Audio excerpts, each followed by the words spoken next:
Man, the New York Jets got their cheeks clapped by the 49ers. Yeah, it was embarrassing, but it's week one.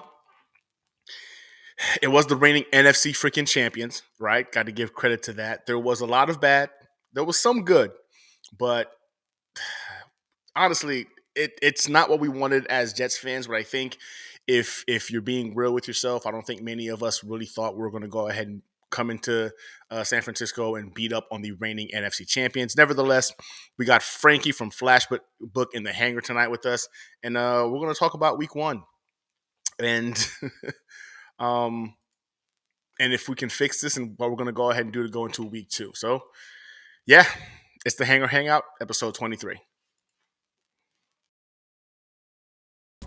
I can do it all, I will never fall. It's the Renaissance, you know that I got the mother sauce, man. You know I'm the boss, I know what it costs. Have you won a loss? I'm so versatile, yeah, I'm a Renaissance, man. I can do it all, I will never fall. It's the Renaissance, you know that I got the mother sauce, man. You know I'm the boss, I know what it costs. Have you won a loss? I'm so versatile, yeah, I'm a Renaissance, man.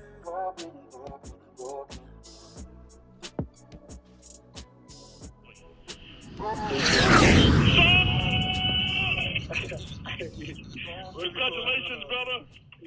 And here we go. Damn it, man. Week one is a rough one. It's a rough one. I was really kind of hoping to get on the show tonight and talk about a surprising upset victory by the New York Jets. We saw the AFC East collectively go undefeated until we were stepping up to the plate to kind of go ahead and make it a full sweep, and we fell short. I mean, we fell more than short, man. We, again, got our cheeks clapped by the 49ers in embarrassing fashion. It's a lot of bad to talk about, right? But I reiterate the fact that this is still the 49ers. This is the reigning NFC champions. They are the bullies of the NFC. And honestly, they've only been pretty much kept at bay by Patrick Mahomes and company over the last couple of years. But tonight, all good. We got Frankie from Flatbush with us. We're going to go ahead and talk about the Jets' performance. We're going to talk about the bad. We're going to talk about the good. And we're going to talk about how we feel about them moving forward. And, of course, the AFC East, we're going to sprinkle that in as well as to how we look and how we stack up against, the Buffalo Bills and the Miami Dolphins, who both went undefeated. God, the Patriots beat the Bengals. Again, right now we're at the bottom of the basement. New York Jets. We're getting the same old Jets kind of narrative being kind of pushed out there. I don't believe that's the case. I don't believe you should either. But without further ado, let's bring out Frankie and let's talk about Week One for the New York Jets. Frankie. Hey, Gunny. How you doing? Gunny, I have some good news for you. Oh, what's good? What you got? Did you know that Alan Lazard was the 14th highest scorer in all of fantasy football? In the entire league, he had the highest fantasy football score of anybody.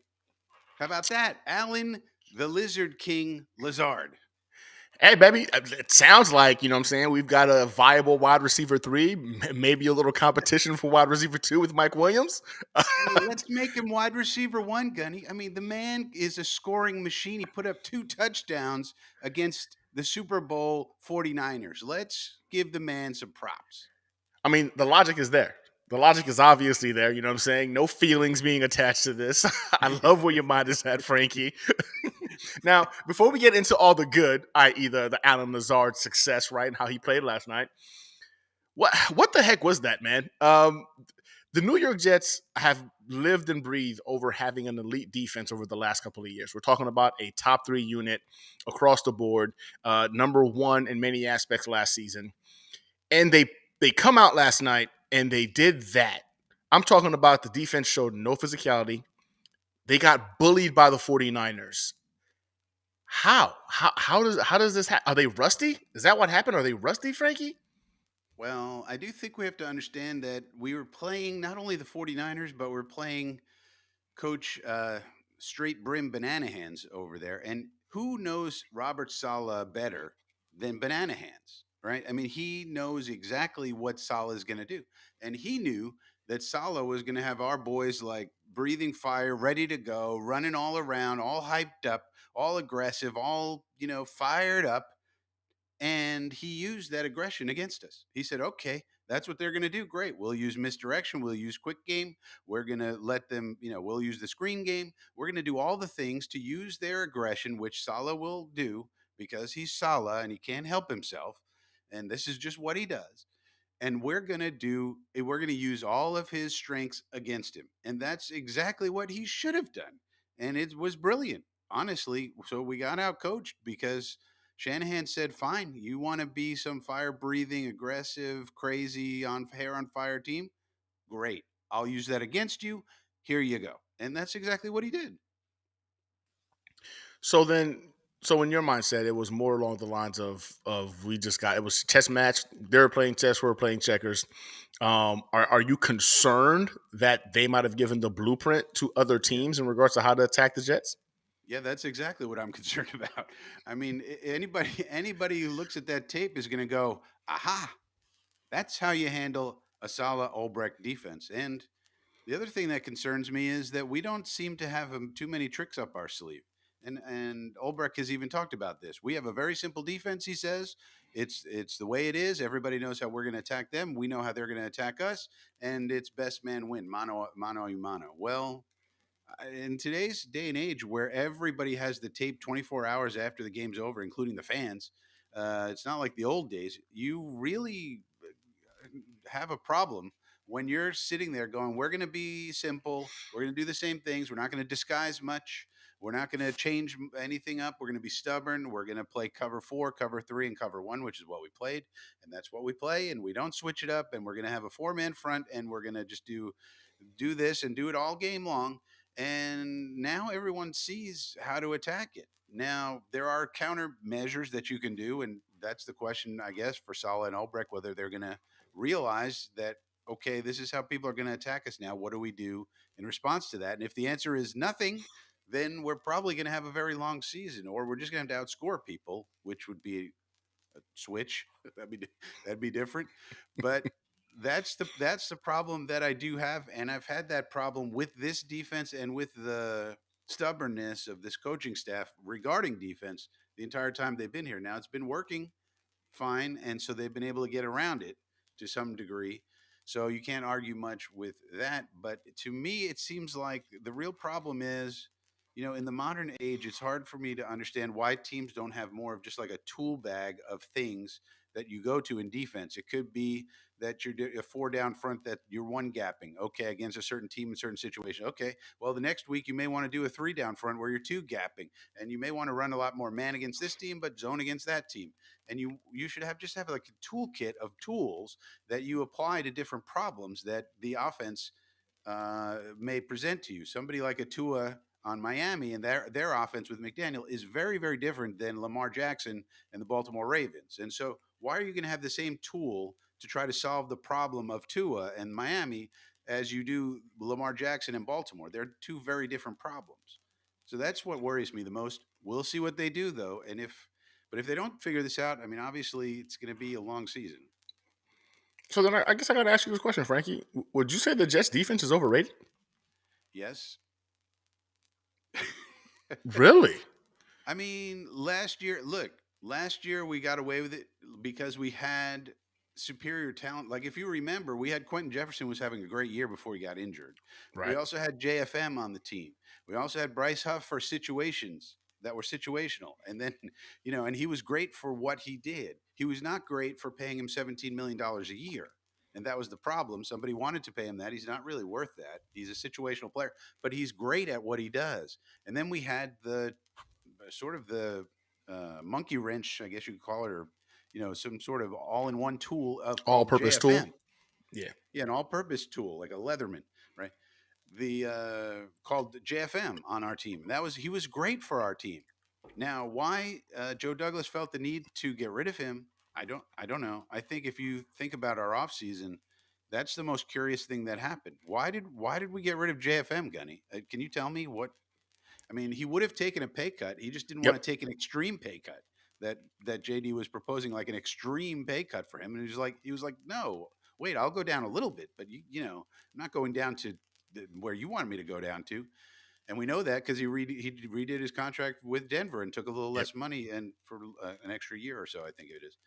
So That's the part that I don't get about this whole offseason, and that changes a lot.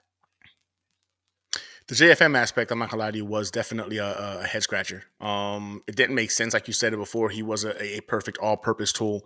You can kind of bring him out there, put him on the edge. You can put him in the middle. He was great at creating pressure. The guy did a little bit of everything, right? He was a force and impact guy in stopping the run. That to me was I think the most painful loss in terms of our defensive line. I think JFM was underappreciated in the sense that, like, when he was leaving, I thought to myself, you know what? All right, I get it. We're making more room. We got the Hassan Reddick thing down the pipeline. So to me, it kind of made some kind of sense in regards to the why. But you have a game like last night, man, when the defensive line looked like some baby boys, like baby back. I can't say I'm monetized now, so I'm trying to avoid the profanity if I can. But like they look like some baby boys playing against grown men. The 49ers O line with a guy like Trent Williams that just showed up 2 days ago bullied this team that's so well prepared because they've been getting extra snaps during the freaking pre and during training camp. Like it how is stopping the run still an issue? I get it. It hasn't been the strength of our defense for quite some time, but you would think it's something that over the last 3 years, it being an issue for this defense that Salah, Ulbrich, these two defensive geniuses would have figured out a way to at least, you know what I'm saying, be a problem for offenses, because that was embarrassing last night. And I know it's the 49ers. I know not many teams are going to have the caliber of players on their roster that's going to spread the defense a little bit. They're not going to have the Kyle Shanahan's out there to go ahead and kind of dial up all these exotic freaking runs and play actions. I understand that, right? Like the Shanahan's go back 2 generations of doing exactly this, making mediocre or no name running backs look like they're elite. This is what they do.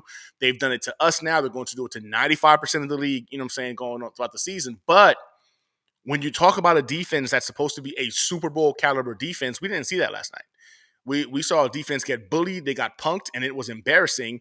And it goes back to the coaching aspect. How inept is our coaching staff? Do you have any faith and confidence in this coaching staff at all?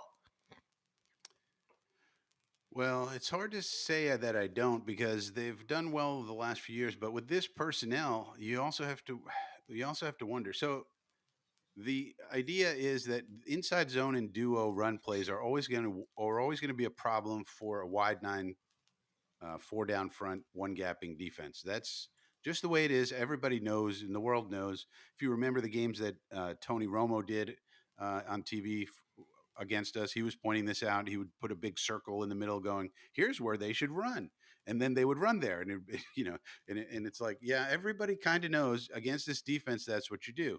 But the way we mitigated in the past was we had people like JFM and so forth, and teams would get a lot of yards, but we would stiffen up. If you remember, we're famous for bend but don't break. Not We break, would yeah. stiffen up in the red zone. We would stop them, and they would kick a field goal instead. And then it didn't really matter because then we couldn't score. Our offense was inept. Blah blah blah. But that was really, we've never really stopped the run with this defense. And what we really should do is figure out why it is that San Francisco can stop the run. They run the same defense we do. Same defense, same So same schematics. is it I Fred? mean, it's Is it? Salah's defense, but somehow, some way, they figured it out. I mean, is it Javon Hargrave that they have who's better than our interior players, or at least when we put Quinnen on the end, which I also don't understand. What are we doing with that? Ridiculous. Uh, Yep. let's take our best interior player and put him outside. Oh, that'll stall the inside runs. But but like maybe they're bringing safeties down in the box. This is where film study comes into play, and I haven't gotten to that yet. So admittedly, I haven't studied the film yet. But like maybe they're bringing their safeties down and they're helping in the box, and they're leaving their corners one on one with receivers. Maybe that's what they're doing, and maybe we're Uh, afraid to do that, and maybe that's what we got to do. Chuck Clark. See, I thought Chuck Clark was going to be a key to this game for this very reason. I thought yep. they were going to bring Chuck Clark down into the box. We were going to play one high and let Tony Adams decide who he's going to help, but then put Chuck Clark in the box, and then that's how we're going to do the run fits to stop the run. Well, I don't think we did that to any great extent, and so you have to wonder why, and then also study the film of San Francisco and see how is it that they now maybe it's just because Fred Warner's a freaking you know uh, A Superman. man amongst boys. I don't Yeah, know. yeah, maybe he's just that good. I don't know, but I mean, we got good linebackers too, so I don't know. I don't know, Frankie. I just the inability to adjust and just sit there as a coaching staff, right? As they watch their identity get bullied up and down the field, man. Look, as a father, if I were to watch my kids getting bullied the way the Jets defense got bullied last night, I would have intervened. Some way, somehow, I would have intervened. Am I going to go ahead and talk to them how to go ahead and protect themselves, or am I going to get involved? I would have done something. But you watch our coaching staff sit on the sidelines like, damn, that's really happening to our boys, and just let it happen. Just sat there helplessly. I just it's concerning because I think everybody who's watching this team, or as Jets fans, we all have the thought process of we're trying to make a push to be Super Bowl contenders. But last night, man, it kind of brought me back to I still think this team is very talented. I'm not freaking out. I think we're going to go ahead and surprise some people. I think we're going to I believe those things, but I don't think we brought Aaron Rodgers or we've done everything we've done to go ahead and just make it to the playoffs. I think the goal is to potentially compete for a Super Bowl. Last night, we saw what a championship caliber team looks like. And all we learned last night is the New York Jets are not on par. And where do we go from here? Like how do we get to that? Can we get to that point? Is the real question. I think one of the things we're going to have to decide is, can Jamie Sherwood cover anyone? Can Jamie Sherwood cover tight ends? Can he cover running backs? Because if the answer is yes, then one of the solutions to this problem is you take Ashton Davis off the field and you put Jamie Sherwood on the field when Ashton is on the field. So one of the things that we do is that we're a base nickel team. Like, not Right. technically, base is technically 4-3, but we run 75 to 80% nickel. So we're essentially a base nickel team. Okay. And so Michael Carter generally is on the field a lot. But what Ulbrecht's been doing is taking Carter off the field and putting Ashton on when he wants someone a little bit bigger to play the run. But as we saw last night, Ashton Davis is not that guy. He just is not. No. He was terrible against the pass and he was terrible against the run. He was just bad. And so the question is, when you want a bigger defender on and you're not sure if they're going to run, like if he's sure they're going to run, he brings Sherwood on. That's a run. He's a run stopper for us. But if he's not sure, he brings Davis on because he wants the extra protection of coverage and stopping the run in theory, even though it hasn't worked out that way, at least not yesterday for Davis. So the question would be, okay, can Sherwood cover anyone? Because if he can, then you can leave him on the field more. You can basically give him Ashton Davis's snaps, take away the big nickel, run more base, but and then Michael Carter will play our nickel as always. But you just increase share, and that way you maybe get your run stuffer. Now, he did miss a couple of tackles uncharacteristically, Sherwood, last night, so that was also weird. He Yeah. never misses any tackles, that guy, but he missed a few yesterday, so that's also strange. But that could be what they decide. For example, looking at the film, like Ashton, I don't know, he doesn't have it. Let's try and roll with Sherwood to stop the run, and then, but if they pass and Sherwood's on the field, he's going to need to cover either running backs or tight ends, and he's going to need to be able to do that. Well, the defense was just one side of it, right? I think when you look at it, the ability for that defensive line to create no pressure, to it can't stop the run, to get manhandled and bullied like that up and down the field, as frustrating as demoralizing as that is, I think we all were hoping that we were going to look at the offensive side of the football and feel a lot better about the offense with the additions of guys like Mike Williams. You know what I'm saying? Braylon Allen.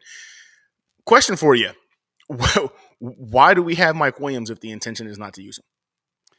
Well, that was strange. I said on the live stream yesterday, it's not. They said he was going to be eased in, but we didn't know if that meant like he was going to play less snaps or he was going to play at a lower quality of play. Like, is he at 75%, but he's going to play his snaps at a 75% of his normal quality, or is he going to be limited in his snaps? Well, it turns out he's going to be very limited in his snaps. He only got about 9. So we didn't know that going into it. So that's an interesting thing. And I think it's surprising considering what we saw in practice, what we saw in training camp. He seemed to be moving around well to where Yeah. he could run his routes for 20 snaps, you'd think. So I don't know. But on the other hand, it's hard to really argue with it because Alan Lazard came through and had a nice game, even though he had that drop early and we were all tearing our hair out, I think, at Yep. that point in time. but Yep. but after that, he played really well, and maybe that's a good thing. I mean, look, if Williams could have gone, I'm sure he would have. There's no reason to keep him back unless he had to be kept back. I mean, so I don't know. That it was a weird one, but they must think it's better to have him active for 9 snaps, 9, 10 snaps than make him inactive and activate someone else. So, it's just the way it goes. Okay, well then, so let's say that they're trying to go ahead and ease Mike Williams in. Maybe there's some concerns there, even though Mike Williams has talked about how he's been 100%, you know what I'm saying, for several months now. They baby stepped him through training camp. He kept talking about he was ready to go. They're being they're being cautious. They're being very cautious. I think they've been overly cautious. The whole not playing them in the preseason thing, I was adamantly against it. You saw all kinds of rust last night, but again, I digress. So you don't bring in Mike Williams, but you drafted Corley and you drafted Braylon Allen, two individuals who have looked really good in the preseason and in training camp in snippets. Why did we not use those guys if we're not going to use freaking Mike Williams? Well, those guys. So I had it when they brought Tyrod Taylor in. So if people who don't know, I keep drive charts, so I have my own data here. But I had it that we ran 36 plays with Rodgers before Taylor came in. 36 plays. That's not a lot of plays, really. So the offense really just didn't get rolling enough to start getting our backups in there. I mean, we had to get Brees in there. Garrett's going to be in there. I mean, we just didn't run enough plays to get our rookie backups in. They were able to get in. I mean, Allen had one run, so these guys they got their feet wet. Stiggers got in there for a play or two. I don't really mind that, but we just didn't get rolling enough to where. I mean, those guys are going to come in when Brees is tired. Like when Garrett's tired, when people get tired when we're having these long drives. And we just didn't have long drives, so they just didn't have a chance to get in. And then Taylor came in, and then it was garbage time. So Okay, well then going back to the Brees Halls of the world, right? Somebody who I think I've been very very vocal about him being RB1 this season. Again, I still believe that's going to be the case. I've been talking about how he's going to go ahead and literally have a 2,000 yard all purpose season. He's going to catch this ball, run the ball. Last night again, O line didn't help him. We'll get into that a little bit later. But Brees Hall, though, man, with the fumble and then the freaking drops, is is the expectations too big for Brees? Have we put on too much on the kid? That he's in his own head, because those were very uncharacteristic freaking misses and mishaps by him last night, and in a game where you were hoping you'd get the best out of your offense and try to play as flawless as possible. Brees Hall was a culprit, you know what I'm saying, and pretty much contributed to last night's loss. What's going on with Brees? well, it's hard to say, but if you think back to his college days, this was a guy who scored a touchdown in like 60 straight games or some Yep. crazy number. He was like a touchdown machine. He was the focal point of their offense, and his quarterback was Brock Purdy, by the way. And he was, so, but and not only his teammate, his roommate. So, I mean, he's been leaned on before to be counted on to be, the man in an offense, and he proved he could do it at Iowa State. But that's Iowa State. So I don't know. I'm going to chalk it up to he just had a bad game. Now the fumble, I will say that's Fred Warner doing a peanut punch like Fred Warner. Now Fred Warner does that to everyone. I mean, this is a known thing that he does. And so he's great at it. And those things are hard to avoid. I was watching the Miami game, and Miami basically won that Yeah, game won that because of game. a Yep. peanut punch by Javon Holland against Travis Etienne going in for a touchdown. The game was pretty much going to be over.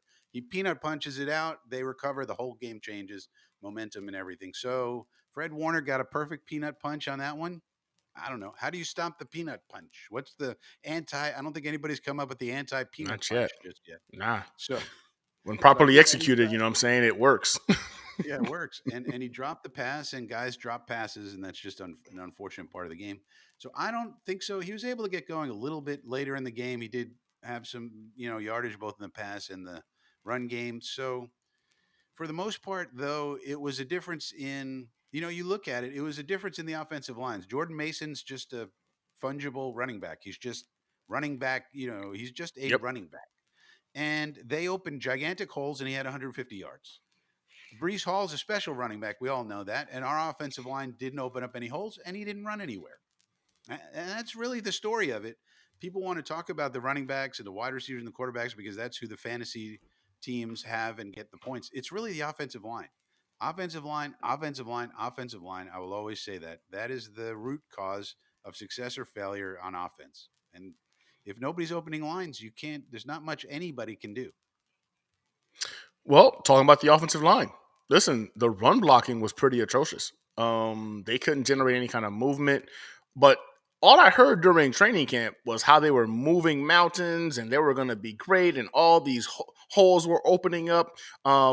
Is it possible that they only looked that good because they were, practicing against our defensive line, who seemed to be susceptible to getting pushed around and opening up holes for running backs?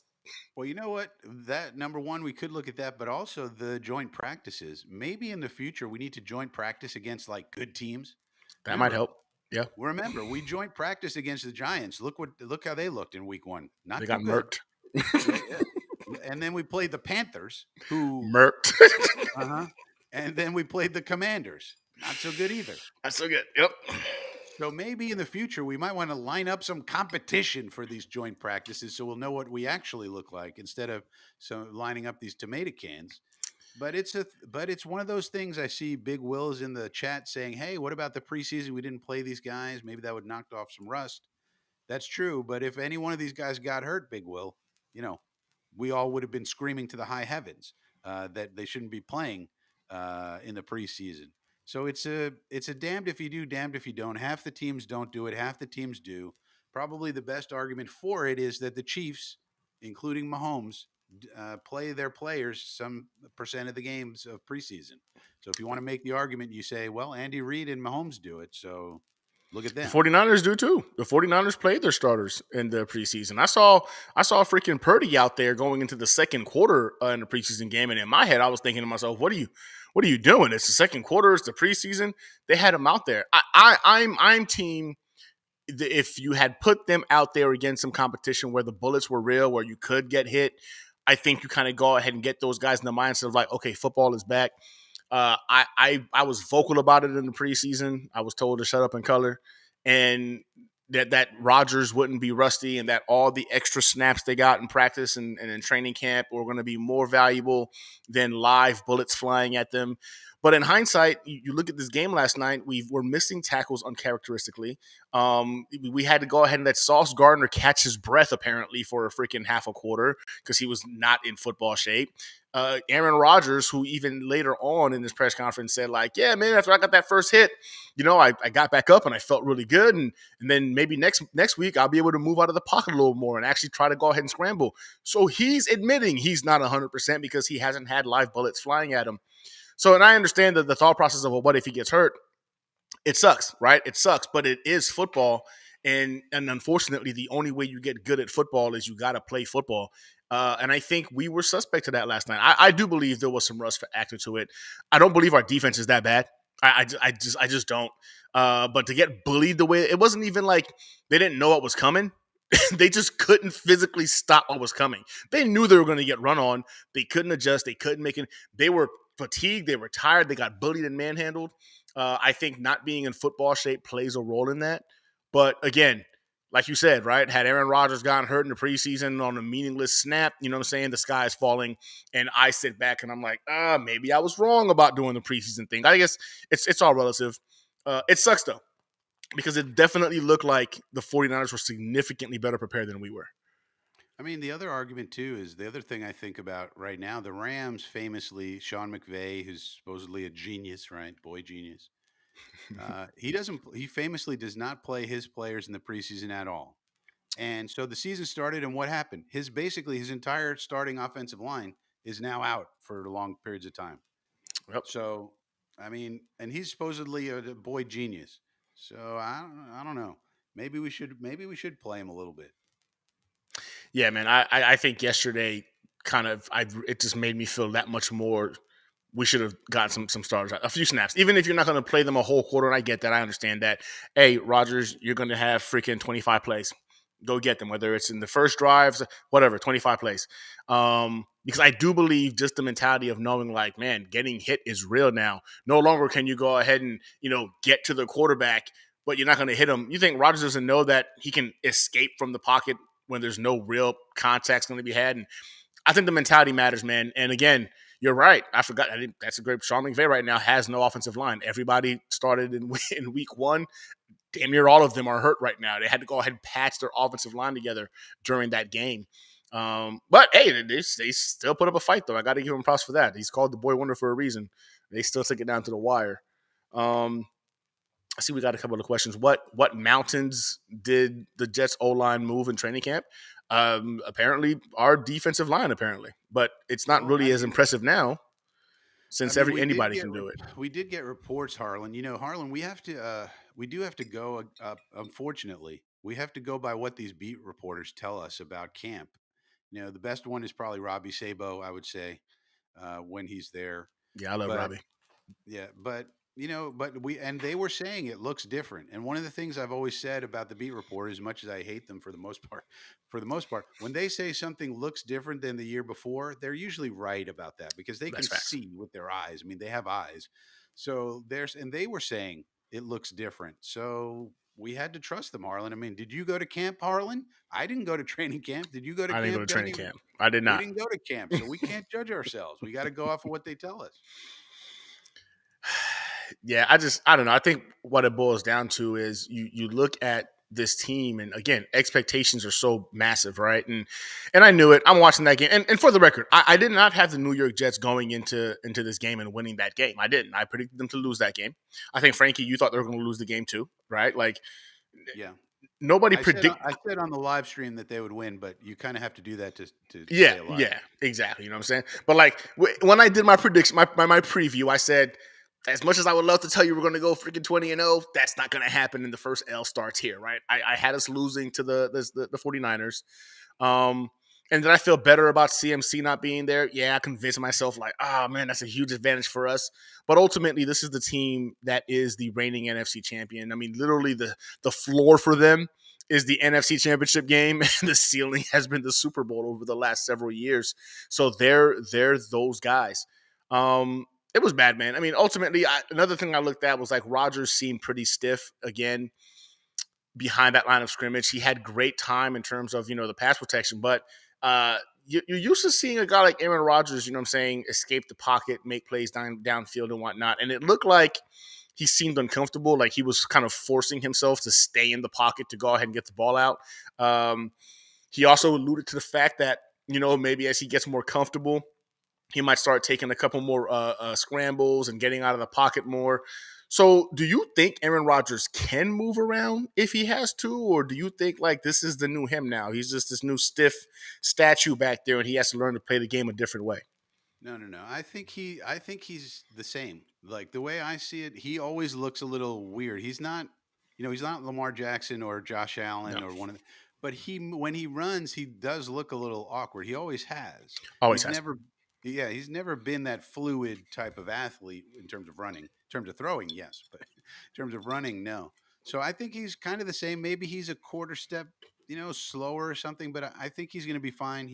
You did see him move around a bit during the game, and so it was the first game. You have to expect rust. I mean, it was the first game off an Achilles injury, so you expect.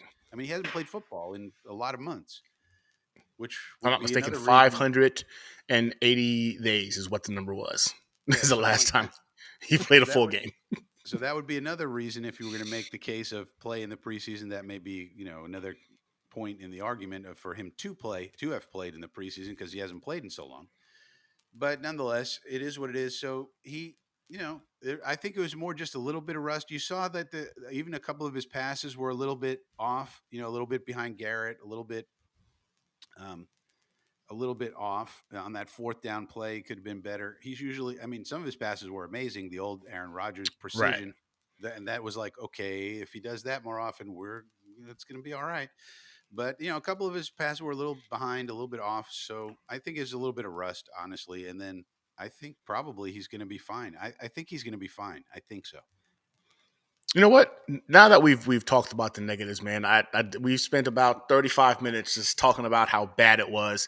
I think the Aaron Rodgers conversation is a great segue into the positives that we saw from last night. Listen, Aaron Rodgers can still sling it. Like I watched that game last night, and he made 3 throws that I thought to myself, Him and maybe 3 other individuals in the league can make that throw and nail it.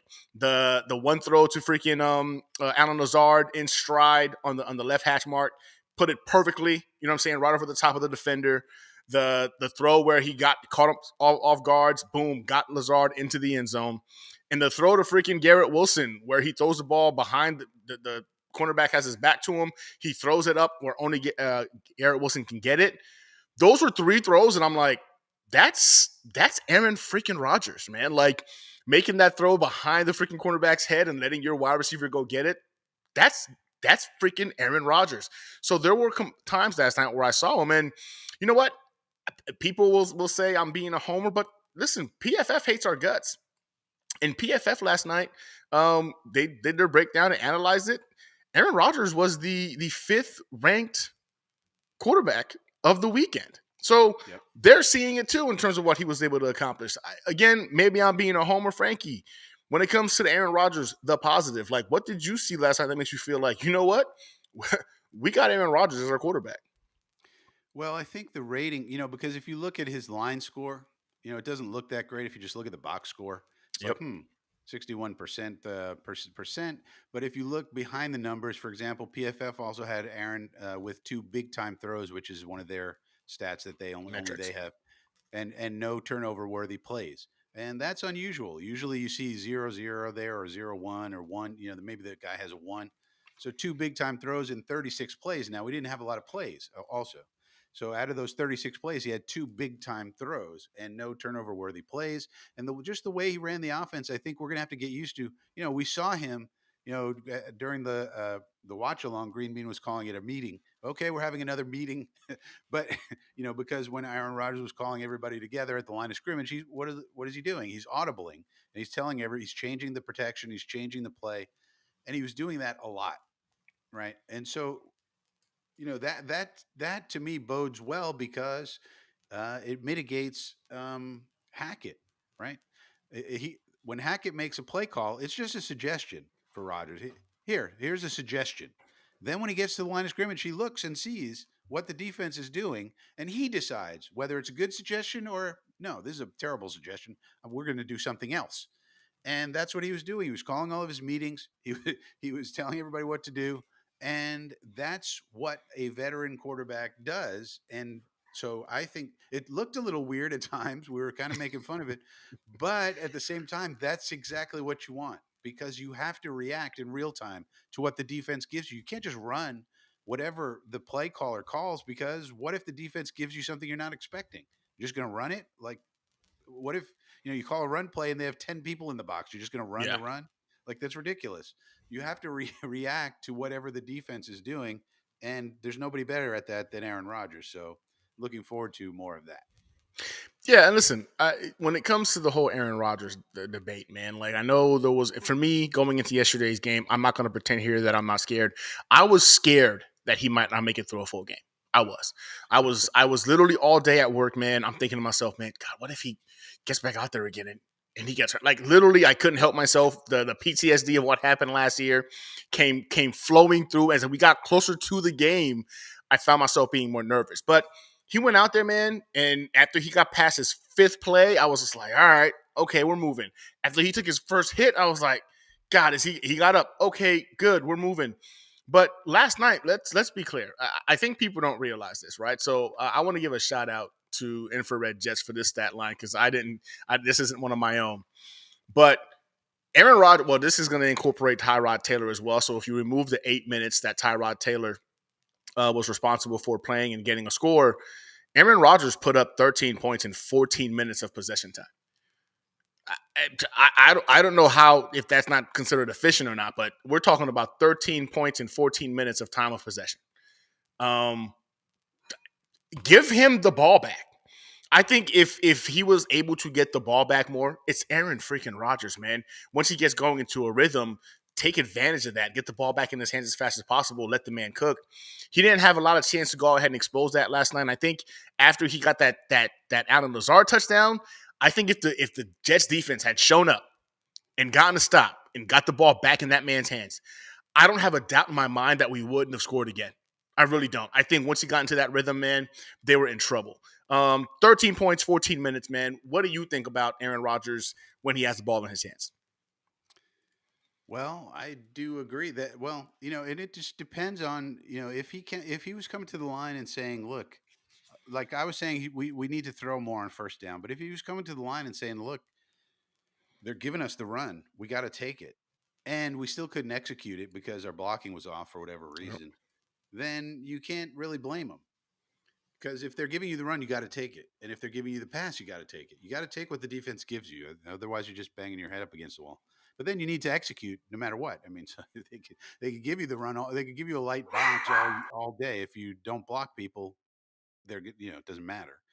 Um, but yeah, I think as time goes on, we should be throwing on first down much more. So, do you think the New York Jets potentially win that game last night if the defense were able to at least cause 2 turnovers? Or are they more in the conversation of winning that game if we were to get 2 turnovers? Yeah, I mean, we were even kind of almost in it at the end, even though we were thoroughly thrashed. If we played anywhere near what we normally do on defense or what we did last year on defense, yeah, I think we would have been in a much better position. And who's to say that? I mean, we need to keep in mind that when the offense is rolling, the defense is on the bench. That's where we want them to be, sitting over there, relaxing, have a pina colada, and just relax over there. Let us cook over here while we're on offense. And that's what we want. And then that would eat up more of the clock, and then we get more of the rhythm, and then you get more people into the game, and then you get to see Braylon Allen and Mike Williams and all these people that we wanted to see, Malachi, Malachi Corley, all these people we would see if we had more plays and if we were rolling, but it just didn't work out that way. You're still muted, Gunny. Appreciate you. Well, it's week one. And I'll say this again. I believe the 49ers were the toughest competition on our schedule for this season. We went into their house, you know what I'm saying? They're still pissed off about losing to the Chiefs in the Super Bowl, and they took it out on us. Simple as that.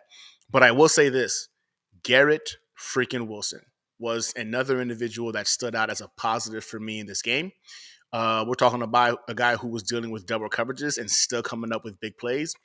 Garrett Wilson is a dog. Like, and again, I say that, and I do believe he was rusty in that game. So once the rust gets busted off, and I think he's going to be a force, man. The Rodgers to Wilson connection looked fluid, looked deadly, looked fun watching it last night. And there's not many freaking teams in the NFL that can do what the 49ers defense can do. So I see a very, very fun year for Garrett Wilson. What did you think about our boy G5 in the season opener? Yeah, he's looking good. I tell you something that I did notice. I think teams are taking extra shots at Garrett. If you want to know the truth, I I did think notice that too. Yep.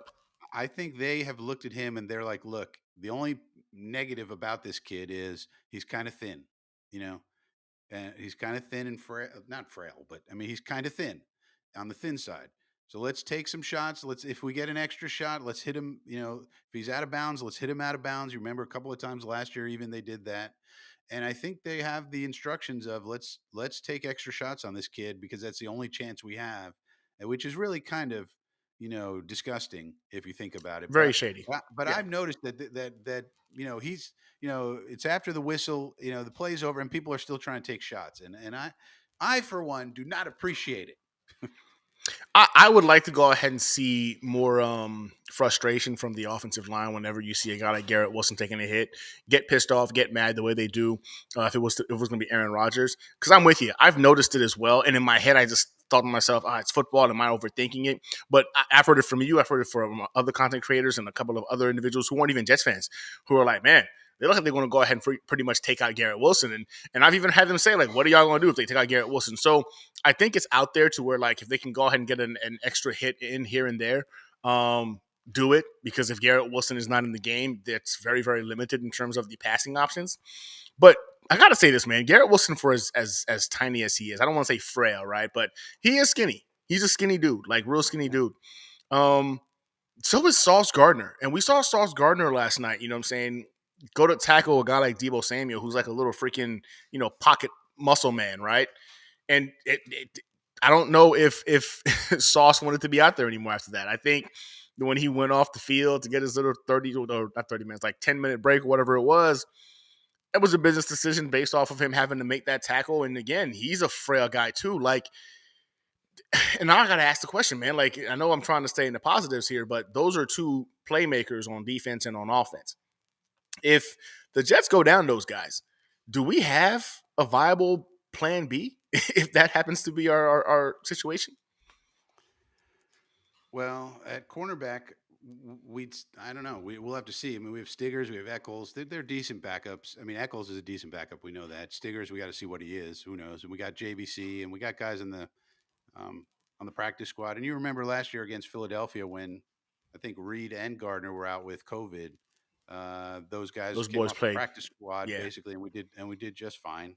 So probably would be okay. We probably would be in all quarters. We play quarters 100% of the time. Probably in a situation like that. But I think Wilson and Gardner have to have an off-season program next year where it's like they need to bulk up a little bit. I mean, Yeah. they're not going to ever be huge dudes. No. They have thin frames, but they can bulk up some. And I think especially Sauce. I mean, Sauce needs to work on his tackling also. He's not a good tackler. That's not something he was good at coming out of college, and he's still not good at it at all. So that's something that he needs to work on one of these off seasons. It would be nice to have. Now, a lot of cornerbacks can't tackle. You know, it's just sort of the way it is. They're cover Yeah. people. They're not tackle Yeah. people. But it'd be nice if he could, and so that's something he might want to do. Well, I mean, staying on the positive side, right? Like, we talk about, G5, Garrett Wilson, what he can look like. I think the offensive line, in terms of at least in pass protection, looked good to me. And people told me I'm crazy, but I watched the game again today, like a dummy. I watched it twice today, right? Just trying to go ahead and make sure when I stepped in here today and talked to you about it, I had some positives to look at. And people aren't giving credit, I think, to that offensive line and what it was able to accomplish in terms of pass protection. Aaron Rodgers had time. But even though he had time, he was also one of the fastest in getting the ball out of his hands over the weekend. How did the offensive line look to you in terms of pass protection? I know we've already identified them as the run blocking was atrocious, but pass pro looked good to me. So what do you think about that? Well, surprisingly, the two worst at pass pro were two people we were very high on, which was Tyron Smith and Morgan Moses. They had very bad pass efficiency grades, and pass efficiency grades is not really a subjective opinion. It's how many pressures you allow in relative to the number of pass pro snaps you do. And Tyron was the worst on our whole team. So now he's going against Bosa and some of these monsters. So I think he lost for the most part. I think Tyron had a bad day, especially for him. And that's probably one of the worst days he's going to have, hopefully, for us. And hopefully that improves. But the other one who was bad, very bad, the worst offensive lineman we had overall in general in this game was Morgan Moses. And I think that's a surprise. Now we got to see if that continues, and if it does, uh, the good news is we got a kid on the bench that we can replace him with, who's a first round pick, whose name is Olu Fashanu. And so if Morgan is just cooked, or maybe Morgan, hey, he fell off a cliff or something, or maybe something with his pec, from the surgery he had, whatever it may be, if he continues to play poorly, that's something to watch. It's surprising, but the good news is we got a backup to come in and take his place if he needs to. But he was very bad, and Tyron was very bad. But the other three were good in pass pro, so that's the good news. So 3 out of 5 ain't bad, I guess. 3 out of 5 ain't bad. 3 out of 5 ain't bad. And again, I reiterate the fact that you're not going to see a lot of Nick Bosa's lined up against the New York Jets offensive line moving forward. You're talking about, in my opinion, one of the top 3 elite edge rushers, defensive linemen in the game. Nick Bosa is different, right? Very few individuals are in his, in his tier when it comes to pass rushers. But yeah, Tyron Smith is an all pro. He's a technician. He's been great at this game of football for years. The only question mark we ever really had about him is, of course, injury. He came out of there healthy, which is a good thing. So I think it'll be better. I think you're right. We've probably seen the worst of Tyron Smith. Morgan Moses was shocking. You know what I'm saying? This is the guy who was usually a sure thing, predominantly in run blocking, though. This is a guy that was a mauler in run blocking. He loves for it. He feeds off of it. He was bad all around last night. Again, I go back to the rust thing. This is the first time these guys are having to endure live bullets as well. And again, it's a battle of the trenches. You got to go ahead and get those reps in. Those reps are important. You got to get those in. So I'm hoping that's the worst we see of our offensive line. I think they left a lot to be desired. I still felt in terms of Rodgers having time, I could be happy about that. I felt like he was able to go ahead and kind of stand back there and do his thing. I think they only gave up 2 sacks last night, and if I'm not mistaken, 6 pressures. And that was against the 49ers defense. Correct me if I'm wrong, but 2 sacks, 6 pressures against that defense. I don't know if you could have asked for much better. Again, Aaron Rodgers had a lot to do with it and getting the ball out of his hands as quickly as he did. But that to me is something you can go ahead and look forward and say, okay, in the worst case scenario, we're able to go ahead and avoid some of this defensive line threats. Yeah, so I think it's a lot to look forward to. I mean, I think we can expect better. That's for sure. Whereas last year it was like, oh boy, we're never gonna. I mean, the guys just weren't good players who were playing, and that's a problem. So I just think a couple of guys were off, and we'll look forward to. I mean, if you think about it, if you combine the time to throw, which was 2.33 seconds, which is lightning fast, with in future games, if he keeps that up, and with the time that he needs to throw for when we need longer developing routes, that's a good option. Yeah, I think ultimately what it boils down to is repetition. I think once we go ahead and get a couple more reps with these guys going into next week, I think we're going to go ahead and see progression. Now, I got to read this from Sean. He says, what if the 49ers beat up on the next bunch of teams, which I 100% believe they're going to. I think they're going to make a lot of teams look bad this season, and I don't believe we'll be the worst of it. Not even close. They're going to do that because they're that good. To me, I have the Lions going to the Super Bowl, but watching them play last night and not miss a beat, I'm like, man, these guys might just be them dogs again to go right back to the Super Bowl over my Lions pick. But he says, I feel we just weren't ready. We would have beaten anyone in our division, Buffalo, Patriots, and Miami. Just my opinion. I don't know about that. I don't know how I feel about that. Buffalo kind of surprised me in regards to how Josh Allen just said, forget it. I got it. Just put him on my back, and I'm going to go ahead and do nasty things and get the win. Do you think we could have beaten the Miami again with the big? I mean, I don't know. Do you think we would have beaten any one of our guys in our division had it been them last night playing against us, vice the 49ers? Well, I think we would have put up more points. I mean, I watched the Miami game. They were very much out of sorts in the beginning of the game. And so, you had Tua looking like he was terrible. And I was like, man, who is this Tua guy? He's way off. But so they were rusty. And then I also heard, I didn't watch the Buffalo game, but I also heard they were rusty in the beginning. They had a big comeback at the end. For Miami, it was that peanut punch for Jacksonville, who totally blew the game for them. And then they got on a roll and got the momentum going. And then they started clicking and they got all their speed going.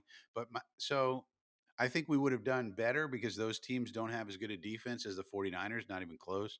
So I think we would have held up better and would have put up more points. But I still think we're going to be in a dogfight with Buffalo and Miami. Miami's tough because of their speed Yep. for anybody. When you have Waddle and Hill and those running backs that they have, I mean, they just have so much speed. And then Tua is just so precise with his accuracy. It's a deadly combination that you don't need him to be John Elway. All you need him to do is just get it quickly get it to up. Yep. those speedsters and boom. But he does throw deep passes too. I mean, don't Yeah. Nowadays, now he's throwing those bombs. I mean, he used to be. We got to stop. I'm glad you said that. Used to be 2-yard Tua. Well, not anymore. Now he's throwing bombs out there. So yeah, I don't think Tua's garbage at all. Indy, listen, I disagree. He looked Indy, like garbage in the beginning. I was like, whoa. Yeah, but then he got going, man. Listen, I'm a Jets fan through and through, and I will always go to bat for the Jets. I will always talk crap to the other fan bases. I'll always be that dude. But we're lying to ourselves, man. We got to stop. We got to stop this like Tua is trash, Tua is garbage. Tua in this system, Tua with freaking McDaniel has been different. This isn't the same guy we were laughing at before because he couldn't, he couldn't hit an outright. Like, this isn't the same guy. His ability to go ahead and get rid of the ball with timing and precision, trusting where his playmakers are going to be. McDaniel has literally catered an offense to his strength. And let's be honest, man, the dude has been he led the league last year in passing. Yeah, I he don't had know the if I most can yards. ever say his He had the elite most yards in the had the league. most yards in the league last year. And the whole he can't throw deep, we can't say that anymore. He also was second, I believe, in air yardage last season. I've gotten to the point now I get it. If you want to say he can't beat good teams, if you want to say he struggles in the cold, I'm with you. But I can't sit here and keep lying, man, and talking about Tua is garbage. I look at this division, the AFC East, and I'm not gonna lie to you. The team that worries me the most is the Dolphins. I know people say, well, the Buffalo Bills are. Listen, the Buffalo Bills, Josh Allen doesn't play well against us. He loses to Zach Wilson. And he shouldn't, but he does consistently. This defense got him figured out. I think we're going to match up very well. It wouldn't even surprise me if we swept the Buffalo Bills. It wouldn't shock me at all. I look at the Dolphins, man, and they're the team that I think if it's not us that takes the division, if they can just get out of their own freaking way, they've got the playmakers to do it. And I think Tua, people keep sleeping on him, man, but this is going to sound crazy. I believe a lot of the Miami Dolphins offense is based off of timing and him doing spot throws and just getting the ball to a spot. You've heard the wide receivers say it.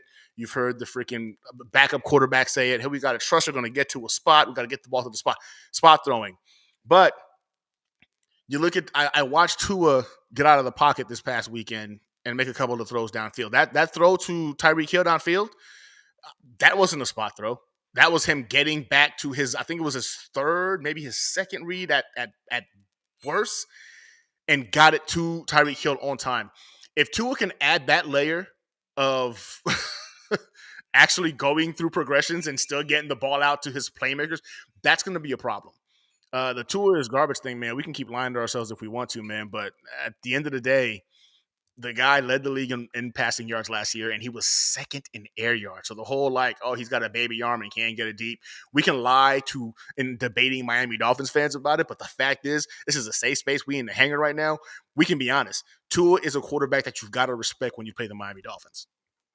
Well, yeah, I mean, you could argue maybe that Tyreek Hill makes Tua because Tyreek Hill changes the complexion of a defense and what he does personally, and then all the attention you have to pay to him opens up other things. So you can make that argument, but I mean, the fact is he's on the team. So I mean, it doesn't really matter at the end of the day. And the other thing is that Miami plays us exactly the way you should play us. In other words, we're gonna always have more of a problem against probably Miami than Buffalo. Because Josh Allen likes to sit back there and throw bombs with his big arm and throw these, Yeah. sit back there and show you that he's Paul Bunyan, and that's the guy, that we can tee off on and get, because he's going to take time. Those routes have to develop and all that. So that's probably why we've had more success against him. But the Dolphins, with their quick game and to his accuracy, and then run after the catch with all that speed that they have, I think they're going to be harder for us anyway. The way we play defense, they're always going to be harder for us, especially with McDaniel with his creativity. I think probably Shanahan and McDaniel are probably the two worst coaches for us to go up against. Indy's saying my mic is very low. Yeah, I gotta to control it on my side. I can push it up, so I push it up for you. Not sure if that helps out. But to go again, so I want to make sure I clarify this. So what Frankie I think is saying is that Tyreek Hill is obviously the catalyst to that offense. Like, he is the heart and soul of it. Like, it runs through him. He makes Tua better and his fellow playmakers around him better.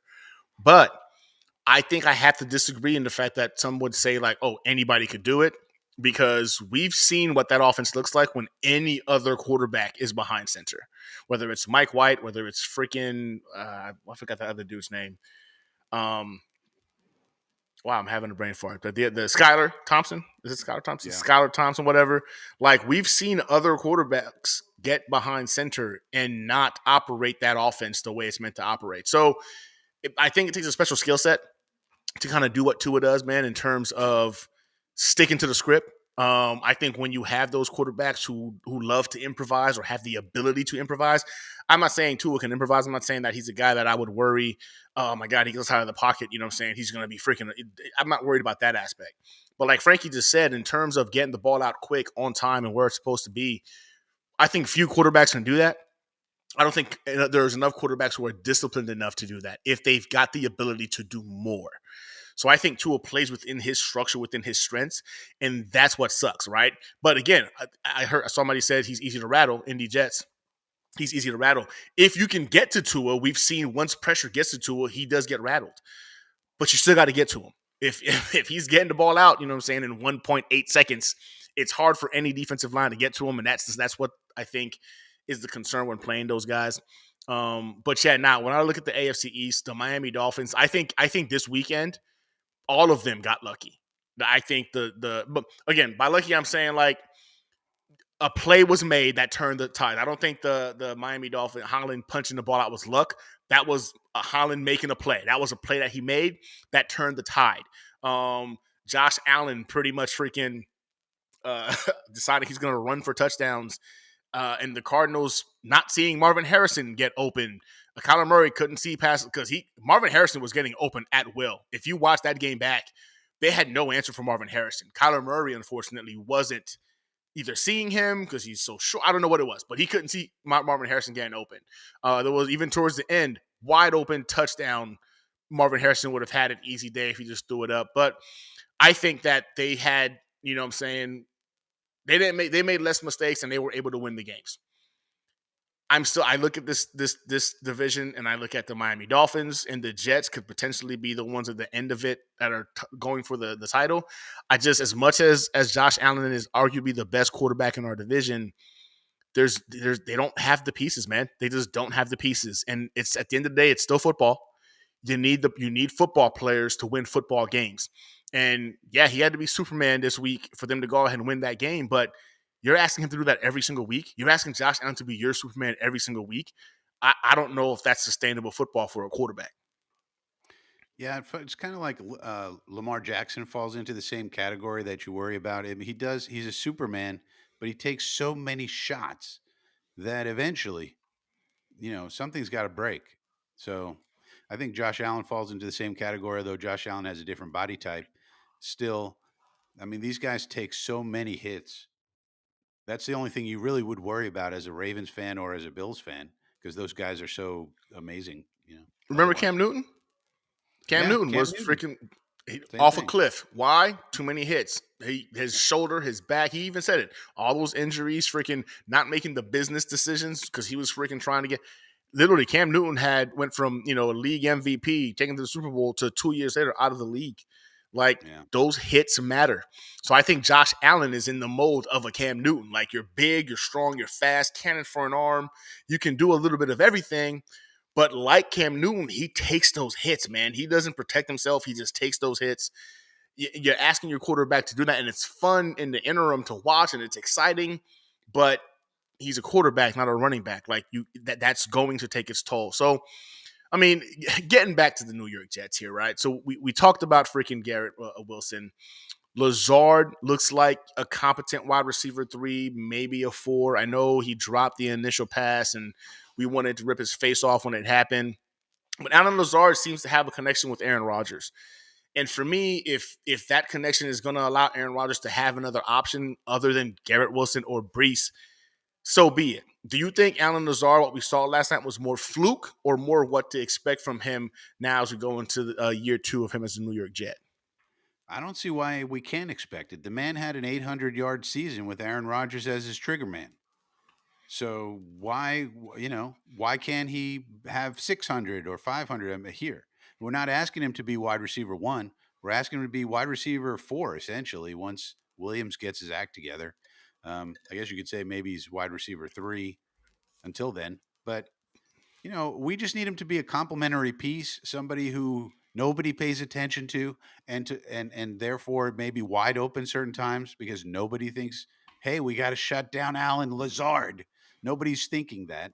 So so if he can be a surprise player, great. And then also, he's going to block when we're in 11 personnel. If you can have a wide receiver who can block like a Cooper Cup out in Los Angeles, who can come into the line and block as if he's a tight end, but you're doing it out of 11 personnel, which forces most defenses into nickel, then you can block and run out of 11 personnel and you have a great advantage. And so if that's all Alan Lazard did, that would be fantastic. But then he can also, catch passes and put up some numbers. I mean, he had about 90 yards in the game. I don't think any of us saw that coming. So, Nope, 90 yards, 2 touchdowns. Yeah. If you had told me before the season or the game started that, hey, your number one wide receiver for this game was going to be Alan Lazard, I'd have laughed at you and just said you didn't know ball. And that would have just gone to show that, you know what, that sometimes this is why they play the games, right? Because yeah, sometimes we don't know what we think we know. Um, but yeah, I mean, again, I think the Alan Lazard situation, it can only be a positive when you put it all together, right? You're talking about Aaron Rodgers and him have history. Like you just stated, he got 800 yards in a season when he was the number one guy, which means he was facing off against number one cornerbacks week in and week out. 800 yards. Aaron, I believe it was 6 or 7 touchdowns that year as well. So, he can put up good wide receiver two numbers. Um, Hawk says it's still low. I'm gonna max you out on the volume on my end. I don't know. It could be the difference in the mics as well, Hawk. So I hear him fine, but maybe it's because me and him are in the studio. Um, but ultimately, I guess it boils down to this, man. What we saw this past weekend. Listen, guys, it was the 49ers. it really was. Aaron Rodgers over the last 4 years, though, if you wanted to look at any kind of silver lining, has had some very rough season openers. And I'm including the MVP season that he had just back in about 4 years ago. So Aaron Rodgers, this is Aaron Rodgers' numbers over the last 4 years in terms of season openers in the NFL. They haven't been great. It hasn't been what's the word you're looking for? Like elite, so to speak. Uh in fact, I would even argue that his best season opener in the last 4 years was last night as a New York Jet. But hmm, those are the numbers. Those are what he's that's looked like. interesting. Yeah, in That the last that's 4 really years. interesting. So this just tells me that Rogers last night was Rogers. Like that's the good news. Rogers was Rogers, I think. And maybe he just always starts slow. I remember that 2022 game. That was the one where he had a bomb on the first pass, and the rookie receiver Watson right through his Dropped it. hands. Yep, Yeah, dropped it. he didn't even touch it. It was like went right. Yeah. Yeah, it was beautifully thrown. He just whoop. It was Yeah, embarrassing. But yeah, I mean, the 2021 season we're talking about, this is MVP season. My man won 13 games that year, won the NFL MVP. And this 2022 season, people will tell you he fell off of a cliff. For Aaron Rodgers, yes, but he was still a top 10, statistically speaking, quarterback in the NFL. Unfortunately, we're not going to talk about last year. But in terms of Aaron Rodgers, if he plays for a season over the last 3 out of 4 years, at worst, he finishes as a top 10 quarterback. At best, we're talking about an MVP. And ironically, this is his best start in 4 years as a yeah. starter in the NFL. Coming off the injury and not playing football in all that time. So that just tells me what we saw was Rogers being Rogers, and he's going to be just fine, I think, going forward. And so that's really the good news. That's Yeah, the best news we could have. Because as we talked about earlier in the show, he's the quarterback, he's the offensive coordinator, he's the leader, he's our, he's our commander. He's the pilot of the Jets. He's the pilot of the Jets. we crash if he crashes. As simple as that. Yeah. With that said, I mean, the Jets just got owned. It's over. It's a wrap. They get to face off against the Titans this coming week. I'm going to talk about the AFC. I see a couple of questions about the AFC East, but focusing primarily on the Jets, we've got the Titans this week. They've got Tony Pollard. They've got a revamped offensive line and a quarterback in Will Levis who's known to use his legs as well when necessary. What do you think the outcome looks like for the New York Jets this Sunday against the Titans? I think there's a lot of variables at play there. They have a new coach whose name is Callahan, and that may sound familiar to people because Callahan's father is also named Callahan, and he's the offensive line coach and just turns out that he happens to be one of the best offensive line coaches of all time. So, and widely regarded as such. And so, those Callahans were looking at this game with some very interested eyes and figuring out Yep. how exactly to attack this defense with their offensive line. Now, their offensive line is not, as cohesive as the 49ers hasn't been together, all these years. They don't have a Trent Williams. Obviously, nobody does. But at the same time, they're going to try to attack us the same way. Now, they don't have the same type of quarterback. They got a high variable quarterback, I would say. Will Levis, he's a guy who can do some great things. He can run around. He's a tough guy, wants to hit you and take the hits and all that. But he also does some really dumb things at times as well. Yeah. And so it's a high variable. So you might get something amazing. You might get something, what the hell did he just do? So that tells you, I don't know. And then they rebuilt that defense, I think, with a lot of free agents, including, if I'm not mistaken, one Jamal Adams. That's correct. We get to play off against Jamal Adams this Sunday. Personally, I'm excited for it. I am looking forward to watching that game in regards to how you can abuse the back end of their defense. But in terms of their defensive line, they do got some dogs in their defensive line. And I think, again, after seeing what we saw this past weekend, like you said, last night, the blueprint's out there, right? People are going to think, man, okay, that's how you attack this freaking elite Jets defense. You run it down their throats. I want to reiterate the fact that not everybody can have the cookbook, right, the recipe in front of them, and still create the 5-star meal the way it was done by the original chef. That's just not how it works. You can have the recipe, you can have the ingredients, but there's subtleties that you're required to know and understand in order for you to replicate something perfectly. There's no Kyle Shanahan and Kyle Shanahan Senior. You know what I'm saying? The Shanahans have been doing what happened last night to NFL teams for years. 2 generations of Shanahans have done this. This isn't a first, and it's not going to be the last. Right now, the Jets are the LOL same old Jets, but they're going to do this to several other teams that are considered playoff caliber teams, potentially Super Bowl contenders this season. I don't know if the Titans are those guys. I think they're going to have the blueprint. They're going to have the answers to the test. But Kyle Shanahan is different. He's different. I don't know if they can actually replicate that. And because of that, I feel this is where the New York Jets can kind of go ahead and get back on track. You know what I'm saying? Get a get-right game, so to speak. I hope our defense is pissed as the fans are and embarrassed as the fans are. And they go in there and they go ahead and reiterate why they've been a top 3 defense over the last couple of years. I think Will Levis, like you said, he's going to be one of those guys who wants to do it all, and he's going to make some dumb plays. You saw the Chicago Bears, make a comeback to win that game without the offense scoring a single touchdown. Compliments of the freaking special teams and compliments of the defense. Do you think the New York Jets go in against the Titans this week and get this W?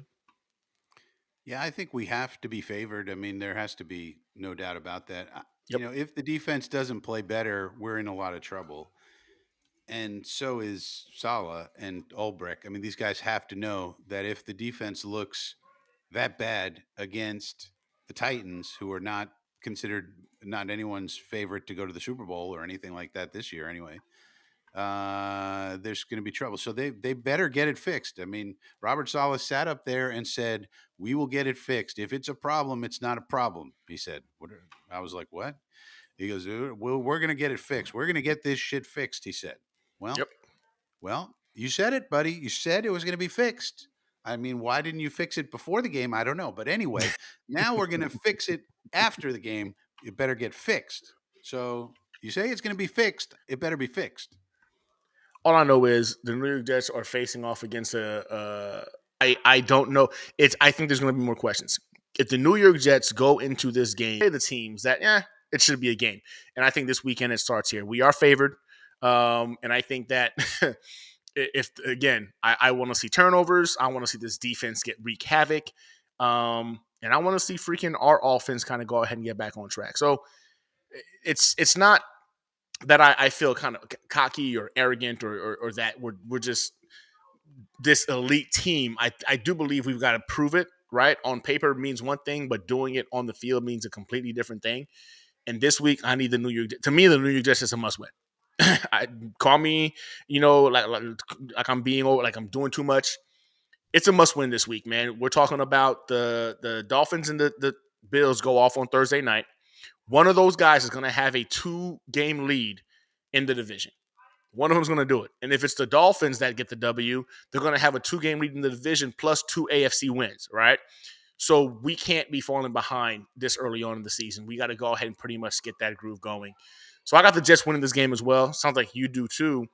In terms of the Thursday night game, Bills versus Buffalo, that's going to matter. I'm sorry, Bills versus Dolphins. How do you have that one playing out? Where's it being played? Is it in Miami? It's in Miami. So I'm going with Miami. Miami is Yep. great early in the season with the heat and all of that when everything's perfect. Buffalo's defense really should not be able to handle that Miami offense at all. They've lost a lot on that defense, and Miami's offense was great to begin with. So it being in Miami, it's not. Miami's problem is late in the season when the cold weather comes. So I would say Miami. You got to go with Miami there. But of course, you always have a puncher's chance when you have Josh Allen as your quarterback. He could decide, okay, it's Paul Bunyan time. I'm going to take over this game and score 62 touchdowns in a row, and you're not going to stop me. So that'll be interesting too, because the Dolphins' defense, is also a question mark at this point. I will say this. I saw the injury report came out today, and the Dolphins do have a chain, and they have Mostert on the injury report. Apparently, they suffered some injuries from this past week's game. That's concerning, right? But I've told this. I got a lot of guys who are Dolphins fans I talk to regularly. My brother is a Dolphins fan. I talk to him regularly. Listen, man, I get it. They want to be more physical. They want to go ahead and become that team that's more of a physical, and they're a power for. They're not. They're a finesse team, man. That whole offense runs through the passing game. It almost seems like McDaniel wants to win it on the arm of Tua, getting it down the field to Tyreek Hill or Jalen Waddle. If you got Tyreek Hill and Jalen Waddle out there, man, Tyreek Hill specifically, I have a hard time making excuses for this Miami Dolphins team, and I too believe this Thursday night they beat the Buffalo Bills. I think that the Buffalo Bills have lost way too much on defense. The loss of Milano to injury again, you know what I'm saying, is going to further cripple that. Josh Allen can only keep doing so much to help you win. You beat the Cardinals this weekend, but again, if you looked at how many times Marvin Harrison Jr. was open, listen, you got lucky. I'll say it right now. If you're a Bills fan and you watch that game, the concern should be Marvin Harrison Jr. was open a lot. But thank goodness Kyler Murray was too short to see him or couldn't see him or whatever. Tua's not going to make that mistake. Tua's going to look for Tyreek Hill. He's going to look for freaking Jalen Waddle. And if those guys are open, he's going to get the ball in the right spot or to them or whatever. And they're going to outrun your defense, the secondary. I don't see the Buffalo Bills being able to match up. I think this is going to be the Thursday night where the Miami Dolphins, they beat the Bills. They take full possession of the AFC East lead. Bills fall to 1-1, giving us a chance to kind of like hop over them because they'll have the one AFC and AFC East loss. We'll be the AFC team, jump into second place behind Miami because I do believe the Patriots are going to lose to the Seahawks. I think Geno Smith is going to, I think it's at a home game. I think Geno Smith is going to go into freaking New England, and he's going to go ahead and smack the Patriots around. That team they're rebuilding. They beat the Bengals, and I get that. I don't know how. I watched that game, and it was just a bunch of mid all around. But I watched the Seattle Seahawks game as well. They look like, you know what I'm saying, they're going to go ahead and get in the stride, and I think the Patriots catch an L. What do you think about the Patriots game against the Seahawks? Well, I think you have to. It seemed to me like they got a few lucky bounces in the Patriots in that game, and plus, Burrow didn't have his wide receivers. I think Chase played, but Higgins didn't, right? So That's correct. Yep, that's correct. maybe that's how they. Yeah, and Seattle should have a good team all around. So I would agree. That's the way that's going to go. I wouldn't be worried about Miami's running game. They still have Jeff Wilson behind those first two, Yep. and then they also Jalen drafted Wright. Jalen Wright out of the draft. I'm like, They'll be all right. How many running backs does this team need? But anyway, so they got no problem. I guess they knew those guys were going to get hurt. So I mean, yeah, Mostert, has been hurt a lot throughout his career. Last year was Yeah. more of an anomaly for him. And then a chain came out and got hurt last year too. So I think they're just making sure they have a stable of backs there because it's a part of their offense, right? They want those fast guys you can get the ball to out of the backfield, let them go ahead and get yards. And again, they're all the same guy. Right, from Mostert really and matter, Chain, yeah. they're all the same guys. Speed guys who can go ahead and get open and catch the ball out of the backfield. Finn's got lucky as well. I disagree about this, and I've seen a lot of people, Jets fans and even Bills fans, talking about like, oh, you guys got lucky because it had ETN scored, the game was over. You're right. Had ETN scored, I do believe the Dolphins lose that game. I don't think they come back from it. But what Holland did wasn't lucky. Like it was a targeted. What'd you call it again? A peacock? What was the punch? The peanut punch. The peanut punch. It was a targeted peanut punch that he connected on. That was a playmaker making a play. Yeah. And I understand it's the Bills, it's the Dolphins. We hate them. We're rivals. But we don't want to give them credit when credit is obviously due. We're always going to keep those to ourselves. But this is a safe space, man. We're in the hangar. We can be real. That was a playmaker making a play. Yes, it definitely turned the tides of the game. Yes, it's the reason they won. I believe wholeheartedly if ETN scores there, that game was over. But Holland made that play. Like he was going for that and he made the play. So that's not lucky. That was a well-executed playmaker making a play, in my opinion. It sucks. Where's our peanut punch, by the right? way, Danny? Can we get a peanut punch? How about a Quincy Williams peanut punch? Peanut punch. He wants to punch. That would be nice. He wants to punch upward in the air. How about punching the football, Mr. Quincy? That would be nice, right? Let's change it up a little bit, Quincy. We'd appreciate it. Yeah. Bills has owned Miami last few years. And okay, so like whenever I hear this, right, and I know a lot of people, then that just means the Jets are going to be the same old Jets. if our argument every time we look at something, well, they've always done this, that, and the other, then everybody's saying we're the same old Jets, and we can't argue back. We can't. We just got to hold that L then because there's no. The fact is, the Buffalo Bills had a stacked roster. They did. They were stacked on defense. They were stacked on offense. They are not that anymore. The Buffalo Bills have Josh Allen and friends, like literally and friends, and they're hoping it's going to be enough. Miami is loaded, man. They are. They've got names on both sides of the ball. Whether or not the defense comes together, I know right now they're already banged up, which is really, really early. Their offensive line is very, very suspect. But when Tua's getting the ball out in 1.5 seconds, 2 seconds, your offensive line can be bad because the ball's already out of your hands by the time they get into the backfield. So I think that's why they can beat up on lesser teams. And don't get it twisted. The Bills are the lesser team this Thursday. In terms of talent, personnel-wise, they've got the quarterback, and that's it. If you wanted to go ahead and go, pound for pound, it's Bills versus Dolphins. I'm gonna say, well, Bills got the better quarterback. Dolphins got the better everything else. Pound for pound, the Dolphins have them beat, and I think they're going to show that on Thursday night. Now, if the Dolphins do Dolphin things and have an epic collapse and somehow I think for the Bills to win, the Dolphins will have to mess up. I'll put it like that. For the Bills to win this game, the Dolphins have to mess up because pound for pound, the Dolphins, their Bills are coming to Miami. They're coming to Hard Rock. Pound for pound, this is how the Dolphins win games. This is to be it. I'm not going to say it's going to be easy because it's divisional, but they should beat the freaking Bills and take sole possession of the AFC East first place. But if the Dolphins do Dolphin things and they lose to the Bills, it'll be embarrassing because they shouldn't. And Bills fans won't let them live it down. And I'm pretty sure most Jets fans won't either. Yeah, that's the way I see it. I mean, they really should. They have a better team. I mean, the only thing is that maybe they lose a shootout because Miami's defense. I mean, I saw Jalen Ramsey get cooked a couple of times. He did in that game. Yeah. And I was like, you just paid this man whatever you paid him, $25 million $25 million a year. Yep. Extra for that? You paid him extra? We might have docked him some pay for that because he was looking pretty old and slow. And you know what? When I saw the signing, man, and again, I chop it up with a lot of Dolphins fans. I go back and forth with them a lot. My brother, again, is always he and I all the time. when that happened, I was just like, what? Why? He was Yeah. under contract for another 2 years. I mean, granted, there's an out for you after this year, but 2 more years. He hasn't really played up to earning a new top cornerback contract. Like, he wasn't a dog last year. He was the 11th ranked out cornerback last year in football.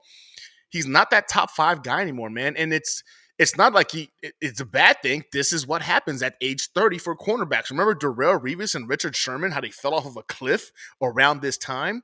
Yeah. Freaking Jalen is a more physical quarterback than both of those guys. He loves contact. Your body's going to take those. It's a beating, man. You're going to take those beatings. I didn't understand it, but I feel like Miami just has this tendency, man, to want to make everybody happy. And they're just like, you know what? You get a new contract. You get a new contract. And these guys haven't, in my opinion, done enough to warrant it. The same thing I said about the freaking McDaniels contract. He hasn't really, y'all not much better than when freaking Flores was there. Yeah, the only difference is y'all made it to the playoffs for first round exits, but in terms of the wins, in terms of what he did the last 2 years and what he's doing, it's equal. But you know what? Dolphins fans are happy about it, so I guess that's all that really matters. They're pumped about it. But Jalen Ramsey, look, he got cooked.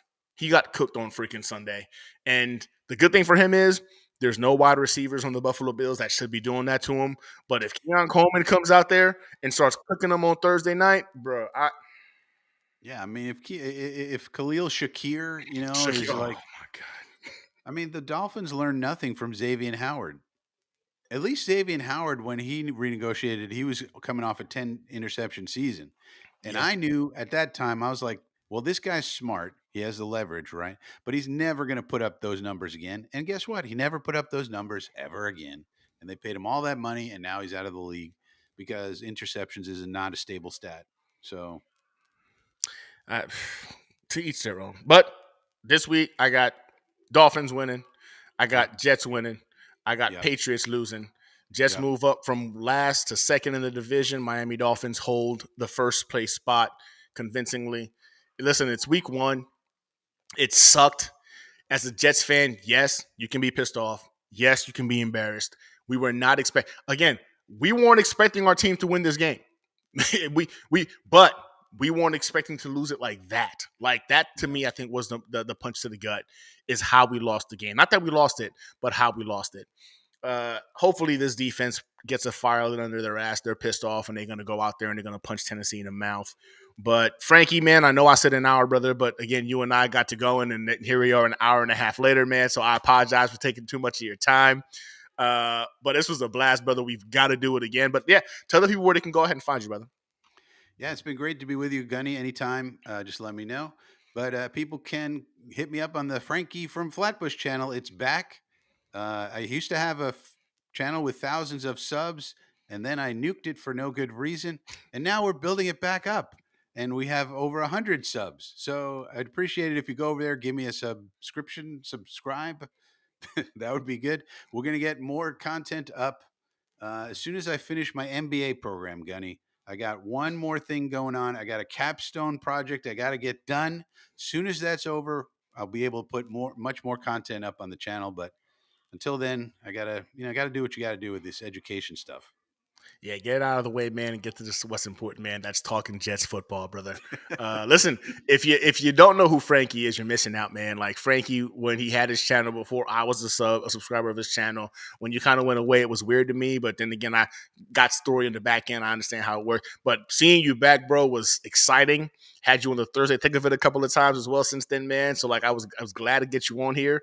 To me, I'm like, man, this is one of the guys I used to watch before I started doing this thing, and to have you on the show, man, this was awesome. Again, all of Frankie's stuff is in the description, man. You can follow him on Twitter, follow him on the YouTube. I'm telling you, it's worth it because when you're talking about somebody who breaks down the game and breaks down with analytics and breaks it down for you to a point where you can understand it, Frankie does that. So if you're trying to understand the game a little bit more in depth, this is one of those channels. This is one of those guys you want to follow because he's going to break down what he sees and gives you reasons why. Not just, his feelings about it, but logically why he sees, why he's saying what he's saying. So go follow Frankie, man. Definitely follow him on Twitter and definitely go ahead and sub to his channel. Frankie, it's been an honor, brother. I appreciate you, man. Good luck on the capstone project. And, as always, man, go Jets, and I'll be talking to you sooner than later. All right. Sounds good. Thanks, Gunny. And goodbye, everybody in chat. Good night, brother. All right, and that's the show, y'all. Yeah, man. I think in a nutshell, I just want to go ahead and get to the point and say, listen, it's not as bad as we think, right? It was Monday Night Football. That sucks. That's embarrassing because everybody got to see it. I know the majority of Jets fans, Jets Twitter, wherever you're at, you had to go into work today and go to war because, again, people are coming at you with the same old Jets narrative. It's cool. Listen, Aaron Rodgers said this. He said, listen, week one, if we win the game, we're Super Bowl bound. If we lose the game, we're the same old Jets. Guess he wasn't wrong. He wasn't wrong. I will say this. I've been pleasantly surprised by how many individuals in the AFC East specifically that have been like, man, Rodgers looked good, man, for the short amount of time he had the ball. Yeah, if y'all can go ahead and get it figured out, you know what I'm saying, on offense, that could be a problem. I'm also hearing like, their defense has been dominant the last couple of years. What happened last night was a 40. So again, if you're a logical football fan, I'm realizing logical football fans are like, it was the 49ers. Your defense has proven what they can do over the last couple of years, and Aaron Rodgers looked good. So I think that's a positive. But it's week one. We got our asses handed to us, man. We got waxed. You know what I'm saying? The 49ers had their way with us. But the good news is I think we're going to bounce back against Tennessee. We got a couple of games that are very winnable. Before you know it, the Jets are 4-1. In that same time frame, I think the Dolphins might be 4-1 as well. I think we're right there in the fight for the AFC East still, man. Early in the season, it's week one.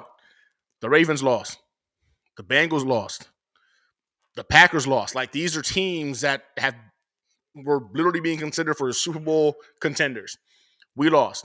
We still got to prove it, but this is still one of the better rosters in the NFL. It really is.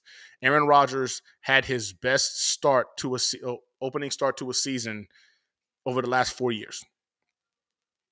He won an MVP just 4 years ago with a worse start than he had today. It is what it is, man. Listen, go Jets. Go Jets, man. Hey, just keep believing, man. What we saw last night, that one Aaron Rodgers freaking drive, if that doesn't make you believe like this team is capable of more than what we've had to endure the last several years, I don't know what to tell you. I think there was a statistic that came out that says that's the longest scoring drive the New York Jets have had since like week 3 or 5 of last season. And we got to see that in the first game of the season. It was also like a game that had more third down conversions than we've had in like 4 or 5 years. Like, it's ridiculous numbers in terms of what we saw just in that one drive alone. So go Jets, man. I'm pumped. Again, like and subscribe to the channel, man, to my channel members, aka Gunny's Fire Team. I appreciate you guys. We're this close to hitting 10. Once we hit 10 new channel members, I am going to be doing a giveaway specifically to my channel members, Gunny's Fire Team Squad. And we're gonna kick off freaking doing a couple of live viewings, like live games. We're gonna do it as a group. And it's fun chopping up with y'all, man. Thank you guys for watching. I see a question here. Congrats on the Masters. Oh, that was for freaking Frankie. That is pretty awesome, man. I was telling him how I just started mine, but it's an 18-month program, and I tend to what's the word? I tend to procrastinate if I don't stay focused on something. So I'm pursuing my master's right now at U of H. And I had to get on an 18-month program. Frankie is built different, man. The amount of time, I don't know if he wants to tell his business, so I'm not going to. But it took him a lot less time to get his master's than it's going to take me. So big ups to Frankie. What games am I going to, man? Listen, right now, it's looking like I'm going to be at the Steelers game. Listen, man, life has hit a little bit differently out here, man. These storms have hit us. We had the no power for a whole week, had to get some repairs done to the house, windows, replace some roof tiles and whatnot. So another storm is headed our way right now. So every time that happens, it takes away from my fun account for me to go ahead and do house repairs. I got 4 kids, you know what I'm saying? So, like, life is life.